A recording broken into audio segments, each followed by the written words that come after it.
माणसं नसता तर तो पैसा कुठला कामाचा? अरे बस का तुझं तत्वज्ञान.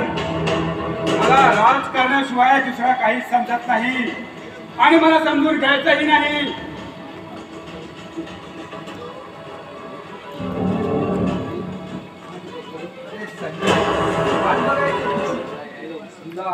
उशीर झाला म्हणून मला यावं लागलं इथं. आमच्या थोरल्या बंधुराजाचे तत्वज्ञान ऐकत होतो म्हणून वेळ झाला मला.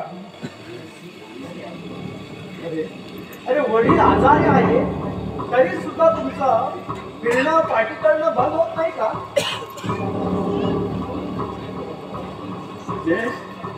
बघ बघ बघ राजेश, बघ बायकोचा जादू कशी चालतंय ते.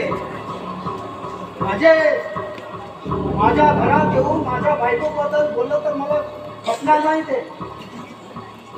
अरे घर तुझाच नाही माझा सुद्धा आहे. बोलताना विचार करून बोल. राजेश माझा खास मित्र आहे, समजलं? आता पप्पाला सांगून माझा वाटा मी घेणार आहे. जसा या घरात प्रत्येक वस्तूवर तुझा हक्क आहे ना, तसा माझा सुद्धा हक्क आहे. इथून जाईन तर या भीषण नाटकाचा अंत करूनच. अरे सत्य, ही वेळ नाही रे ती. अरे आम्ही आता पप्पाच्या तब्येतीवर ध्यान द्यायचं. फक्त एवढीच विनंती करतो मी तुला.